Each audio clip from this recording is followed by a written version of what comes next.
ನಮಸ್ಕಾರ ಸ್ನೇಹಿತರೆ. ಇವತ್ತು ನಾವು ಕೇಶಿರಾಜನ ಶಬ್ದಮಣಿ ದರ್ಪಣದಲ್ಲಿ ಸಂಜ್ಞಾ ಪ್ರಕರಣದ 2ನೆಯ ಸೂತ್ರವನ್ನು ಇವತ್ತು ಗಮನಿಸೋಣ.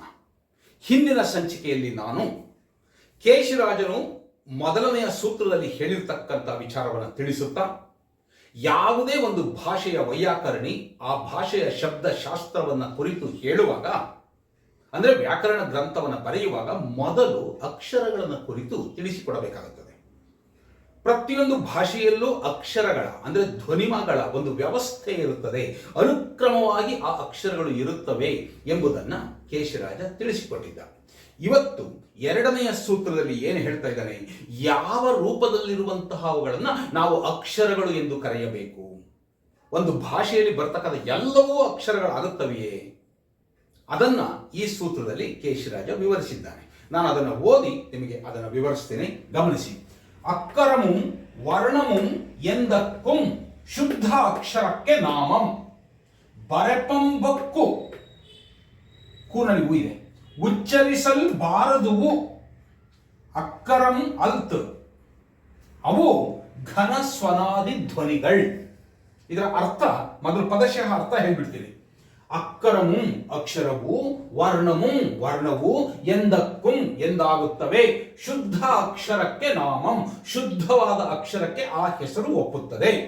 ಬರೆಪಂ ಬಕ್ಕು ಬರೆಯುವುದಕ್ಕೆ ಹೊಕ್ಕು ಪೊಕ್ಕು, ಕೂನಲಿ ಹೂ ಇದೆ, ಉಚ್ಚರಿಸಲ್ಬಾರದುವು ಉಚ್ಚರಿಸುವುದಕ್ಕೆ ಬರದೇ ಇದ್ದಂತಹವು, ವಾನಲಿ ಆ ಇದೆ ಅಕ್ಷರ ಸ್ವರ. ಅಕ್ಕರಂ ಅಲ್ತ್ ಅವು ಅಕ್ಷರಗಳ ಅಲ್ತು, ಅವು ಘನ ಸ್ವನಾದಿ ಧ್ವನಿಗಳು. ಘನ ಅಂದ್ರೆ ಮೋಡ, ಮೇಘ ಅಂತೀವಲ್ಲ ಮೋಡ, ಸ್ವನ ಅಂದ್ರೆ ಶಬ್ದ, ಮೋಡಗಳ ಶಬ್ದದಂತೆ ಅವು ಮೊದಲಾದ ಶಬ್ದಗಳಷ್ಟೇ. ಅಂದ್ರೆ ಕೇಶಿರಾಜ ಈ ಸೂತ್ರದಲ್ಲಿ ಯಾವ ಶುದ್ಧ ಅಕ್ಷರಗಳು ಎಂಬುದನ್ನ ತಿಳಿಸಿಕೊಡ್ತಾ ಇದ್ದಾನೆ. ಇಲ್ಲಿ 3 ಶಬ್ದಗಳನ್ನ ಗಮನಿಸಬೇಕು ನಾವು, ಅಕ್ಕರ, ವರ್ಣ, ಶುದ್ಧಾಕ್ಷರ ಅಂತ ಹೇಳ್ತಾ ಇದ್ದಾನೆ. ಅಕ್ಷರ ಎನ್ನುವುದರ ತದ್ಭವ ತಾನೆ ಅಕ್ಕರ. ಅಕ್ಕರ ಮತ್ತು ವರ್ಣ ಎಂಬ ಎರಡೂ ಕೂಡ ಶುದ್ಧ ಅಕ್ಷರಕ್ಕೆ ಪರ್ಯಾಯ ನಾಮಗಳು ಅಂತ ಹೇಳ್ತಾ ಇದ್ದಾರೆ. ಆಧುನಿಕ ಭಾಷಾ ವಿಜ್ಞಾನಿಗಳು ಮತ್ತು ಕೆಲವು ಪಂಡಿತರು ಅಕ್ಷರ ಅಂದ್ರೇನೆ ಬೇರೆ, ವರ್ಣ ಅಂದ್ರೇನೆ ಬೇರೆ, ಕೆಲವು ಎಲ್ಲವನ್ನು ನಾವು ಶುದ್ಧ ಅಕ್ಷರಗಳು ಎಂದು ಕರೆಯುವುದಕ್ಕೆ ಬರುವುದಿಲ್ಲ ಎಂಬುದಾಗಿ ಹೇಳಿರುವುದು ಉಂಟು. ಕೆಲವಕ್ಕೆ ಮಾತ್ರ ಧ್ವನಿಮಾತ್ವವನ್ನು ಕೊಡಬಹುದು, ಏಕೆಂದರೆ ಪ್ರತಿಯೊಂದು ಭಾಷೆಗೂ ಧ್ವನಿಮ ಎಂಬುದು ಮೂಲ ಘಟಕವಾಗಿರುತ್ತದೆ. ಎಲ್ಲಾ ರೂಪದಲ್ಲಿರತಕ್ಕಂಥವು ಕೂಡ ಧ್ವನಿಮ ಆಗುವುದಿಲ್ಲ ಎಂಬುದಾಗಿ ಕೆಲವರು ಹೇಳುತ್ತಾರೆ. ಈಗ ಉದಾಹರಣೆಗೆ ಕನ್ನಡದಲ್ಲಿ ಬರುವ ನ್ಯ, ಇನ್ಯ, ಕವರ್ಗದ ಅನುನಾಸಿಕ ಮತ್ತು ಚವರ್ಗದ ಅನುನಾಸಿಕಗಳಿಗವಲ್ಲ, ಇವುಗಳನ್ನ ಅಂದ್ರೆ ನ್ಯ ಮತ್ತು ಇನ್ಯಗಳಿಗೆ ಧ್ವನಿಮಾತ್ವ ಕೊಡುವುದಕ್ಕೆ ಬರುವುದಿಲ್ಲ ಎಂಬುದಾಗಿ ಕೆಲವು ಆಧುನಿಕ ಪಂಡಿತರು ಹೇಳುವುದು ಉಂಟು. ಸ್ನೇಹಿತರೆ, ಕೇಶಿರಾಜ ಸ್ಪಷ್ಟವಾಗಿ ಹೇಳ್ತಾ ಇದ್ದಾನೆ, ಅಕ್ಷರ ಮತ್ತು ವರ್ಣ ಎನ್ನುವಂತ ಎರಡೂ ಪದಗಳನ್ನ ನಾವು ಶುದ್ಧಾಕ್ಷರಕ್ಕೆ ಪರ್ಯಾಯವಾಗಿ ಬಳಸುತ್ತೇವೆ. ಆದರೆ ಬರೆಪಂಬಕ್ಕು ಉಚ್ಚರಿಸಲ್ಬಾರದುವು ಅಂತ ಹೇಳ್ತಾ ಇದ್ದಾನೆ. ಇದನ್ನ ಕುರಿತಂತೆ ಭಿನ್ನ ಭಿನ್ನವಾದಂತಹ ಈ ವ್ಯಾಖ್ಯಾನಗಳು ಬಂದುಬಿಟ್ಟಿವೆ.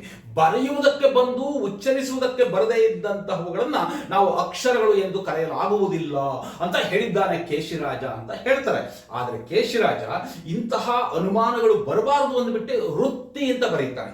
ವೃತ್ತಿಯನ್ನ ಬರೆದಾಗ ಅಂದ್ರೆ ಪ್ರತಿ ಕಂದ ಪದ್ಯದ ನಂತರ ವೃತ್ತಿಯನ್ನ ಬರೆದಾಗ ವೃತ್ತಿಯಲ್ಲಿ ಸ್ಪಷ್ಟವಾಗಿ ಹೇಳುತ್ತಾನೆ. ಏನಂತ ಹೇಳ್ತಾನೆ, ಆ ವೃತ್ತಿಯನ್ನ ಒಮ್ಮೆ ನಾನು ನಿಮ್ಮ ಮುಂದೆ ಓದ್ತಾ ಇದ್ದೀನಿ, ಕೇಳಿಸ್ಕೊಳ್ಳಿ. ಅಕ್ಷರಮೆಂದುಂ ವರ್ಣಮೆಂದುಂ ಶುದ್ಧ ಅಕ್ಷರಕ್ಕೆ ಪರ್ಯಾಯ ನಾಮಂ ಬರೆಯಲು ಉಚ್ಚರಿಸಲ್ಬಾರದು ಅಕ್ಷರங்கள் ಅಲ್ಲ, ಅವು ಮೊಳಗು ಮೊದಲಾದ ಫಲತೆರದ ಧ್ವನಿಗಳು ಅಂತ ಹೇಳ್ತಾ ಇದ್ದಾನೆ. ಇಲ್ಲಿಯೂ ಕೂಡ ಅದನ್ನೇ ಹೇಳಿದ್ದಾನೆ. ಆದರೆ ಬರೆಪಂ ಬಕ್ಕು ಅನ್ನೋದನ್ನ ಬರೆಯುವುದಕ್ಕೆ ಬಂದು ಅಂತ ನಾವಾಗಿಯೇ ದೂರಾನ್ವಯ ಮಾಡಿಕೊಂಡು ಅರ್ಥ ಹಚ್ಕೊಂಡ್ಬಿಟ್ರೆ ತಪ್ಪಾಗ್ತದೆ. ಏನು ಹೇಳ್ತಾ ಇದ್ದಾನೆ ಕೇಶಿರಾಜ, ಸರಳವಾಗಿದೆ. ಅಕ್ಷರವೆಂದು ವರ್ಣವೆಂದು ಶುದ್ಧಾಕ್ಷರಕ್ಕೆ ನಾಮಂ ಅಕ್ಕುಂ ಅಂದ್ರೆ ಶುದ್ಧವಾದ ಅಕ್ಷರಗಳು ಅಂದ್ರೆ ಅದನ್ನು ವರ್ಣ ಅಂತಲೂ ಕರೆಯಬಹುದು, ಅಕ್ಕರ ಅಂತಲೂ ಕರೆಯಬಹುದು. ಜೈನ ಧರ್ಮೀಯನಾಗಿದ್ದ ಕೇಶಿರಾಜ ಶುದ್ಧ ತೀರ್ಥಂಕರರು ಅಂತ ಹೇಳ್ತಾರೆ. ಶುದ್ಧ ಚಾರಿತ್ರ್ಯವನ್ನು ಹೊಂದಿರುವ, ಸಮ್ಯಕ್ ದರ್ಶನ, ಸಮ್ಯಕ್ ಚಾರಿತ್ರ್ಯ, ಸಮ್ಯಕ್ ಜ್ಞಾನ ಇವೆಲ್ಲವನ್ನು ಹೊಂದಿದಂತಹ ಶುದ್ಧ ಸ್ವಭಾವದ ತೀರ್ಥಂಕರರನ್ನ ಆ ಶ್ವೇತ ವರ್ಣಕ್ಕೆ ಹಿಂದೆ ಹೋಲಿಸಿದ್ನಲ್ಲ ಪದಗಳನ್ನ, ಅದೇ ರೀತಿಯಲ್ಲಿ ಇಲ್ಲಿಯೂ ಕೂಡ ಶುದ್ಧ ಅಕ್ಷರಗಳು ಎಂದು ಕರೀತಿದ್ದಾನೆ. ಆ ಪವಿತ್ರವಾದ ಅಕ್ಷರಗಳು ಯಾವಿದವೋ ಅವುಗಳನ್ನ ಅಕ್ಕರವೆಂದು ವರ್ಣವೆಂದು ಕರೆಯುತ್ತೇವೆ, ಪರ್ಯಾಯವಾಗಿ ಆ ಪದವನ್ನು ಬಳಸುತ್ತೇವೆ ಅಂತ ಹೇಳಿದವನು ಏನು ಹೇಳ್ತಾ ಇದ್ದಾನೆ? ಬರೆಪಂ ಬಕ್ಕು ಉಚ್ಚರಿಸಲ್ಬಾರದು ಅಂತ ಅರ್ಥ ಇದ್ರೂ ಕೂಡ ಇದು ನಾವು ಅಧ್ಯಾಹಾರ ಮಾಡಿಕೊಂಡು ಸರಿಯಾದ ರೀತಿಯಲ್ಲಿ ಅರ್ಥ ಮಾಡಿಕೊಳ್ಬೇಕು. ಈಗ ಕೆಲವು ಶಬ್ದಗಳನ್ನು ನಾವು ಉಚ್ಚರಿಸುವುದಕ್ಕೆ ಬರುತ್ತದೆ, ಆದರೆ ಲಿಪಿಯಲ್ಲಿ ಆ ಶಬ್ದವನ್ನು ಹಿಡಿದು ಇಡುವುದಕ್ಕಾಗುವುದಿಲ್ಲ. ಅಂದ್ರೆ ಉಚ್ಚರಿಸಲೂ ಬರುತ್ತದೆ, ಬರೆಯುವುದಕ್ಕೆ ಬರುವುದಿಲ್ಲ. ಕೆಲವಂತೂ ಉಚ್ಚರಿಸುವುದು ಕಷ್ಟ.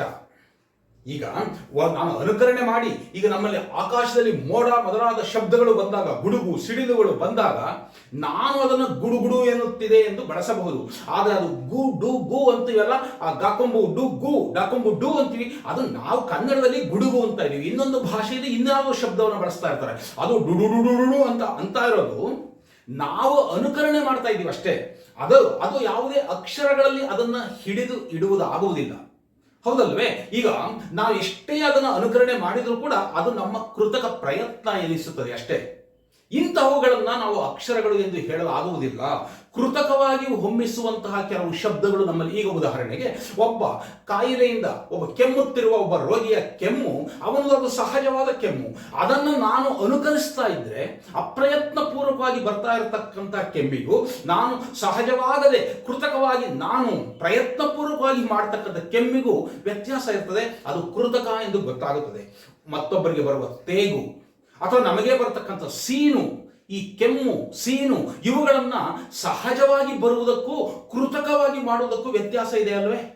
ಈ ಸೀನ್ತೀವಲ್ಲ, ಸೀನುವಾಗ ಅಥವಾ ತೇಗು ಬಂದಾಗ, ನಾವು ಕೆಮ್ಮುವಾಗ ಇಂತಹವನ್ನ ನಾವು ಅಕ್ಷರಗಳಲ್ಲಿ ಹಿಡಿದು ಇಡುವುದಾಗುವುದಿಲ್ಲ. ಮೋಡದ ಶಬ್ದ ಇದೆಯಲ್ಲ, ಆ ಗುಡು ಗುಡು ಗುಡು ಅಂತ ಅಂತೂ ಸಿಡಿಲು ಬಂತು ಅಂತ, ಅವು ಶಬ್ದಗಳು ಅಷ್ಟೇ. ಮೋಡಗಳು ಘರ್ಷಿಸಿದಾಗ ಉಂಟಾಗುವ ಶಬ್ದವನ್ನು ನಾವು ಬಾಯಿಯಲ್ಲಿ ಅನುಕರಿಸುತ್ತಾ ಗುಡುಗುಡು ಅಂತೂ ಡುಡುಡು ಅಂತೂ ಅಂತ ಅನುಕರಿಸಬಹುದು. ಯಾವುವು ಇಲ್ಲಿ ಬರೆಯುವುದಕ್ಕೆ ಬರುವುದಿಲ್ಲವೋ, ಉಚ್ಚರಿಸಲು ಸಹಜವಾಗಿ ಇರುವುದಿಲ್ಲವೋ ಅಂಥವುಗಳನ್ನ ಅಕ್ಷರಗಳು ಎಂದು ಕರೆಯಲಾಗುವುದಿಲ್ಲ. ಅವು ಶುದ್ಧ ಅಕ್ಷರಗಳಲ್ಲ. ಅಂದ್ರೆ ಯಾವುದು ಇಲ್ಲಿ ಶುದ್ಧ ಅಕ್ಷರಗಳು? ಸರಿಯಾಗಿ ಉಚ್ಚರಿಸಲೂ ಬರಬೇಕು, ಬರೆಯುವುದಕ್ಕೂ ಬರಬೇಕು. ಅದನ್ನು ನಾವು ಅರ್ಥ ಮಾಡ್ಕೋಬೇಕು ಸ್ನೇಹಿತರೆ. ಉಚ್ಚರಿಸಲು ಬರುತ್ತವೆ, ಆದರೆ ಬರೆಯುವುದಕ್ಕೆ ಬರುವುದಿಲ್ಲ ಅಂತ ಕೆಲವರು ಹೇಳ್ತಾರೆ. ನಿಜ, ಆ ಥರ ಕೆಲವಿದೆ. ಈಗ ಉದಾಹರಣೆಗೆ ನಾನು ಸೀನುವಾಗ ಅದನ್ನ ಉಚ್ಚಾರಣೆ ಮಾಡಬಹುದು, ಕೃತಕತೆ ಇದ್ದೇ ಇದೆ. ಅದನ್ನು ಬರೆಯಲಿಕ್ಕೆ ಸಾಧ್ಯವೇ ಇಲ್ಲ, ಬರವಣಿಗೆಯ ರೂಪಕ್ಕೆ ತರಲಿಕ್ಕೆ ಸಾಧ್ಯವೇ ಇಲ್ಲ. ಹೌದಲ್ವೇ? ಈಗ ನಾನು ಅಂತ ಚಪ್ಪಿರಿದಾಗ ಅಥವಾ ಒಂದು ಬಾಯಿಯಲ್ಲಿ ಶಬ್ದವನ್ನು ಮಾಡಿದಾಗ ಆ ಶಬ್ದವನ್ನು ಅಕ್ಷರಗಳ ರೂಪದಲ್ಲಿ ಹಿಡಿದಿಡುವುದಾಗುವುದಿಲ್ಲ. ಅದಕ್ಕೋಸ್ಕರವೇ ಅಂತಹ ಶಬ್ದಗಳು ಕೇವಲ ಶಬ್ದಗಳಷ್ಟೇ. ಗುಡುಗು ಸಿಡಿಲು ಮೊದಲಾದ ಶಬ್ದಗಳಿವೆಯಲ್ಲ, ಆ ಮೋಡಗಳಿಂದ ಉಂಟಾಗುವ ಶಬ್ದಗಳು ಅವು ಶಬ್ದಗಳಷ್ಟೇ, ಅವು ಅಕ್ಷರಗಳಲ್ಲ. ಅದನ್ನೇ ಕೇಶಿರಾಜ ಹೀಗೆ ಹೇಳ್ತಾ ಇದ್ದಾನೆ. ಅವು ಘನ ಸ್ವನ, ಸ್ವನ ಅಂದ್ರೆ ಶಬ್ದ, ಘನ ಸ್ವನ ಆದಿ ಶಬ್ದಗಳು. ಅವು ಗುಡುಗು ಸಿಡಿಲು ಮೊದಲಾದ ಶಬ್ದಗಳಷ್ಟೇ. ಮೋಡದ ಶಬ್ದಗಳೇ ಆಗಬಹುದು ಅಥವಾ ಬೇರೆ ಇನ್ಯಾವ್ಯಾವ ಅನುಕರಣ ಶಬ್ದಗಳಾಗಬಹುದು. ಅವುಗಳನ್ನು ಅಕ್ಷರಗಳು ಎಂದು ಕರೆಯಲಾಗುವುದಿಲ್ಲ. ಅಂದರೆ ಉಚ್ಚರಿಸುವುದಕ್ಕೂ ಬರಬೇಕು ಮತ್ತು ಬರೆಯುವುದಕ್ಕೂ ಬರಬೇಕು. ಅಂತಹ ರೂಪಗಳನ್ನು ಮಾತ್ರ ಅಕ್ಷರಗಳು, ವರ್ಣಗಳು ಎಂದು ಕರೆಯಬಹುದು. ಅಕ್ಷರ, ವರ್ಣ ಎಂದು ಈ ಎರಡೂ ಪದಗಳು ಶುದ್ಧ ಅಕ್ಷರಕ್ಕೆ ಪರ್ಯಾಯವಾದ ನಾಮಂ ಎಂಬುದಾಗಿ ಹೇಳಿದ್ದಾನೆ. ಅದನ್ನೇ ಆತ ವೃತ್ತಿಯಲ್ಲಿ ಮತ್ತೊಮ್ಮೆ ಹೇಳಿದ್ದು ಇದನ್ನೇ. ಏನಂತ ಹೇಳ್ತಾನೆ ಅಂದ್ರೆ, ಅಕ್ಷರಮೆಂದು ವರ್ಣಮೆಂದು, ಇಲ್ಲಿ ಎರಡೂ ಸಮುಚ್ಚಯ ಇರೋದನ್ನು ಗಮನಿಸಬೇಕು ನಾವಲ್ಲಿ. ಅಕ್ಷರಮೆಂದು ವರ್ಣಮೆಂದು ಶುದ್ಧ ಅಕ್ಷರಕ್ಕೆ ಪರ್ಯಾಯ ನಾಮಂ. ಬರೆಯಲು ಉಚ್ಚರಿಸಲ್ಬಾರದು ಅಕ್ಷರங்கள் ಅಲ್ಲ ಅವು. ಮೊಳಗು ಅಂದ್ರೆ ಗುಡುಗು, ಆ ಮೊಳಗುತ್ತಿರುವ, ಆ ಶಬ್ದ ಮಾಡುತ್ತಿರುವ ಆ ಆಕಾಶದ ಮೋಡದ ಶಬ್ದಗಳು ಅಷ್ಟೇ. ಅವು ಹಲವು ತೆರದ ಅಂದ್ರೆ ಹಲವು ರೀತಿಯ ಧ್ವನಿಗಳಾಗುತ್ತವೆ. ಅಂದ್ರೆ ಕೇಶಿರಾಜ ಅಕ್ಷರಗಳು ಯಾವುವು ಎಂಬುದನ್ನ ಇಲ್ಲಿ ತಿಳಿಸಿಕೊಡ್ತಾ ಇದ್ದಾನೆ. ಒಂದೊಂದು ಕಂದ ಪದ್ಯದಲ್ಲಿಯೂ ಕೂಡ ಅಕ್ಷರ ಎಂದರೇನು, ಅಕ್ಷರಗಳು ಹೇಗೆ ಹುಟ್ಟುತ್ತವೆ, ಅಕ್ಷರಗಳು ಹೇಗೆ ವ್ಯವಹರಿಸಲ್ಪಡುತ್ತವೆ, ಅಕ್ಷರಗಳಲ್ಲಿ ಯಾವ ಯಾವ ರೀತಿಗಳನ್ನು ನಾವು ಗಮನಿಸಬೇಕು. ಮುಂದಿನ ಇನ್ನೊಂದು ಸೂತ್ರದಲ್ಲಿ ಅಕ್ಷರಗಳು ಎರಡು ರೀತಿಯಲ್ಲಿ ವ್ಯವಹರಿಸಲ್ಪಡುತ್ತವೆ ಎಂಬುದನ್ನು ಹೇಳುತ್ತಾನೆ. ನಾನು ಮುಂದಿನ ಸಂಚಿಕೆಯಲ್ಲಿ ಅದನ್ನು ನಿಮಗೆ ವಿವರಿಸುತ್ತೇನೆ. ಧನ್ಯವಾದಗಳು.